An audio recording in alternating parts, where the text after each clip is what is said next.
নমস্কার, আমি শ্রী সৌরভ শাস্ত্রী। আজকে আবারও চলে এলাম আপনাদের কাছে বশীকরণ নিয়ে আলোচনা করার জন্য। এর আগের ভিডিওতে আমি আলোচনা করেছিলাম বশীকরণ কেন হয় না। আজকে আমি আলোচনা করব আপনারা বশীকরণ সহজে কিভাবে করবেন।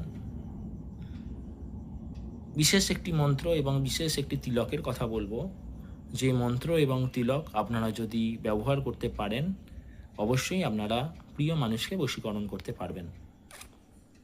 সেই মন্ত্রটি হলো ওম ক্লিম কৃষ্ণায় নমঃ। 108 বার প্রত্যহ জপ করবেন প্রিয় মানুষকে স্মরণ করে। ওম ক্লিং কৃষ্ণায় নমঃ, কয়লয় দীর্ঘি ম ক্লিম কৃষ্ণায় নমঃ। এই মন্ত্রটি 108 বার প্রত্যহ জপ করবেন। আপনাদের মধ্যে একটি চৌম্বকীয় অরা বা ঊর্জা তৈরি হবে, যা প্রিয় মানুষকে বশীভূত করবার জন্য কাজে লাগবে। আর একটি বিশেষ তিলকের কথা বলবো, যে তিলকটি আপনারা যদি কপালে ধারণ করতে পারেন, সেক্ষেত্রেও আপনারা বিশেষ উপকার পাবেন। তিলকটি হচ্ছে শ্বেত চন্দন এবং কুমকুম এবং গৌরচনা, এই তিনটের মিশ্রণ তৈরি করে যে তিলক তৈরি হবে, সেই তিলক দিয়ে আপনারা কপালে ধারণ করবেন।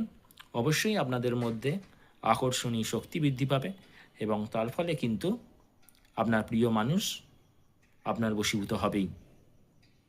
এবং একটি বিশেষ রত্নের কথা বলে দিচ্ছি, যাদের শুক্র এবং চন্দ্র সমস্যা আছে, দুর্বল আছে, তারা অবশ্যই হিরে, জারকন অথবা ওপাল পড়ুন। অবশ্যই আপনাদের মধ্যে আকর্ষণী শক্তি বৃদ্ধি পাবে এবং প্রিয় মানুষকে বশীকরণ করার জন্য কাজে লাগবে। জয় মাতারা, জয় গুরু বামদেব। যদি এই ভিডিওটি ভালো লাগে অবশ্যই শেয়ার করে দেবেন। নমস্কার।